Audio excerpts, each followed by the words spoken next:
दफा का जिक्र है। एक लड़की जिसे डांस करना बहुत पसंद था यहाँ से बहुत दूर रहती थी। उसका नाम था स्नो वाइट। एक दिन स्नो वाइट ने जंगल में एक छोटे पिग को जाते हुए देखा। ये छोटा पिग जरूर अपना रास्ता भूल गया था, तो स्नो वाइट ने इसकी मदद करना चाही। हाँ। हेलो छोटे पिगी। कौन हो तुम? मुझसे दूर रहो तुम। तुम्हें डरने की बिल्कुल जरूरत नहीं है छोटे पिगी। मैं स्नो वाइट हूँ। मैं तुम्हें नुकसान नहीं पहुँचाऊंगी। छोटा पिग वहाँ से बाहर निकला जहाँ वो छुप रहा था। ओह स्नो वाइट, क्या तुम मेरी मदद करोगी? हाँ बिल्कुल, मैं कर सकती हूँ। मुझे बताओ पहले कि तुम्हारे साथ क्या हुआ है। तुम यहाँ पर कैसे आ गए हो? मैं यहाँ पे एक गेम की वजह से आ गया। मैं खेल में इतना मगन हो गया था कि मैं भूल ही गया कि मैं कहाँ जा रहा हूँ और मैं रास्ता भूल गया। लेकिन जब मैं अपने घर वापस जा रहा था तो ग्रास हॉपर मेरे कान पर आकर शोर करने लगा। वो बिल्कुल मेरे कान पर बैठ के शोर कर रहा था।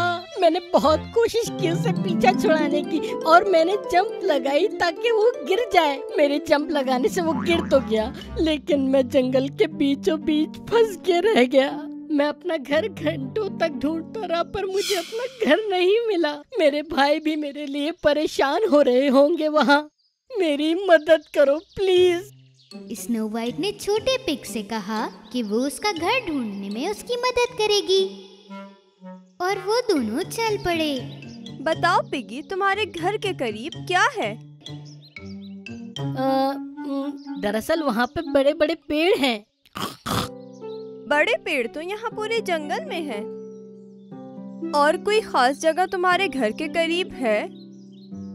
हाँ, वहाँ पे एक नदी भी है जिसमें हरा पानी है। इस जंगल में बहुत सारी नदियाँ हैं। क्या तुम मुझे बता सकते हो कि कौन सी नदी तुम्हारे घर के पास है? ओह, ये तो मुझे नहीं पता। तुम फिक्र मत करो पिगी, हम एक एक करके सारी नदियाँ देख लेंगे। स्नो वाइट और छोटा पिग जंगल में बहुत देर तक चलते रहे और फिर एक नदी के पास आए जिसमें हरा पानी था और पानी के अंदर बहुत सारे फूल भी थे। लेकिन छोटे पिग ने ये कहा कि ये मेरे घर के करीब वाली नदी नहीं है। मुझे लगता है कि हम मेरा घर कभी नहीं ढूंढ पाएंगे। छोटा पिग बहुत उदास हो गया था और उसने एक पत्थर उठाया और पानी में फेंक दिया। लेकिन अचानक एक बहुत बड़ा मेंढक पानी के अंदर से उनके सामने आया। स्नो वाइट ने छोटे पिग को बचाया क्योंकि मेंढक उनके सामने आ गया था। किसने मेरे घर के अंदर पत्थर मारा है? मैं आपसे माफी चाहती हूँ। हम तो बस इस छोटे पिगी का घर ढूंढ रहे थे। तो जाओ यहाँ से बहुत दूर जाओ। वो नदी बहुत दूर है जो पिग के लिए पसंदीदा है। स्नो वाइट और छोटा पिग जल्दी से उधर के लिए निकल पड़े जिस जगह का मेंढक ने बताया था। जरा सामने तो देखो पिगी, हम तुम्हारे घर के शायद बहुत करीब हैं। पिग नदी के किनारे सूंघ रहा था, लेकिन उसे अपने घर की खुशबू नहीं आई और वो रोने लगा। मुझे अपने घर जाना है, मुझे अपने घर जाना है। रो मत छोटे पिगी, रो मत। जब पिग रो रहा था तो नदी के अंदर से एक बहुत बड़ी लाल मछली जमीन पर आ गई और वो पिग के ऊपर चढ़ने ही वाली थी। स्नो वाइट ने पिग को दोबारा से बचाया। ये आवाज किस चीज की है? मेरी सारी नींद बर्बाद करके रख दी। जैसे ही पिग ने उस बड़ी मछली को देखा, वो स्नो वाइट के पीछे छुप गया। मैं माफी चाहती हूँ आपसे। हम इस छोटे पिगी का घर तलाश कर रहे थे। तो जाओ उस नदी की तरफ जहाँ मिट्टी है।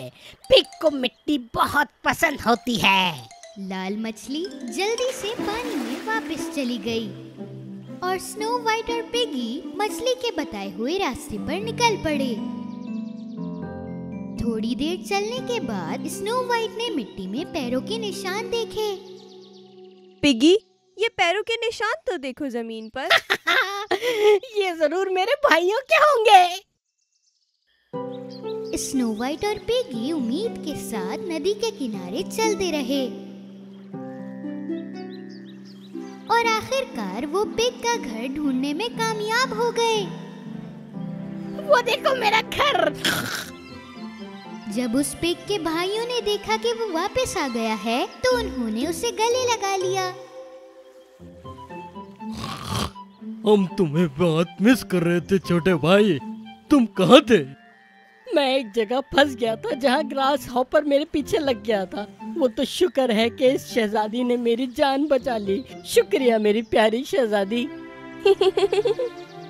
आइंदा से तुम अपने घर का रास्ता हमेशा याद रखना और इसे अब कभी भूलना मत पिगी। प्रॉमिस? पिग्स प्रॉमिस करता है।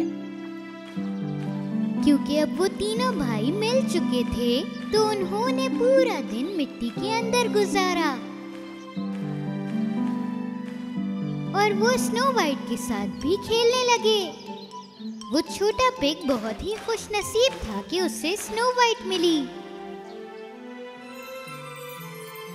क्योंकि इनकी दुनिया में अच्छे दिल की शहजादियाँ हमेशा हर किसी की मदद करती हैं।